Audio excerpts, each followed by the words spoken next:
Grabe, nakatanggap po ako ng diamond painting. At memorable po yung litrato na nandito. Grabe po, maraming salamat po, Mami Janet Iko. Thank you so much po. Ngayon lang po ako nakatanggap ng ganito. Ito talaga yung pinili mong picture kasi nga, alam mo na na memorable sa akin itong picture na to. Kaya thank you so much po.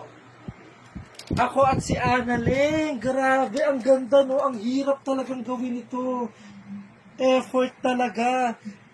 Grabe, maraming salamat po Mami Janet Iko. Thank you so much po sa pagmamahal po at suporta po, Mami. Medyo kanina po ay nagka-problema kasi nakalimutan niyo pong ilagay yung iyong pangalan.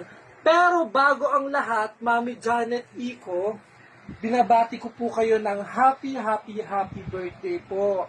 God bless po. Maraming salamat po sa suporta nyo at pagmamahal po. Yan, masayang-masaya ka na pag nabati po kita, sabi nyo. Kaya eto, personal mo talagang ginawa para sa akin.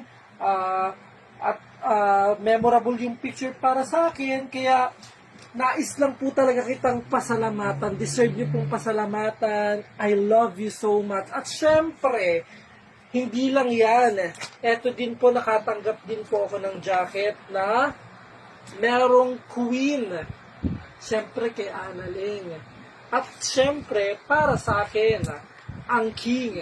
At eto pong mga chocolates po, at yung mga coffee, at etong tinapay. Thank you so much po. At binigay niyo po sa akin to. Maraming salamat po, Mami. Thank you so much po. Ipapamahagi ko po ito sa mga kapitbahay din po. Kaya maraming salamat po sa inyong pagmamahal at suporta. At syempre dun sa mga moms po na may paparating po ng mga regalo para po sa aming mga grupo. Maraming salamat po sa inyo, sa mga nagbigay po ng, at sa mga nag-advance po ng mga gift po, pang Christmas. Thank you so much po sa inyo. At sa mga matatanggap pa rin po namin na gift, maraming salamat po sa inyo.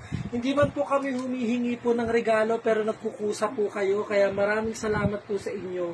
At alam po namin na pag tinanggap po namin ito, ay tuwang-tuwa na po kayo pag nakarating po sa amin to. Kaya maraming salamat po. Ang ganda. Grabe. Pag may bahay talaga ako, iuwi ko to sa Batangas.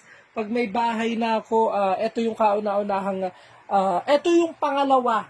Sasabihin kong pangalawa sa ididikit ko sa dingding. Siyempre yung una yung litrato ng mama ko. Tapos eto, siyempre, nandyan si Annalyn. Maraming salamat po sa iyo, Mami Janet Iko. God bless po.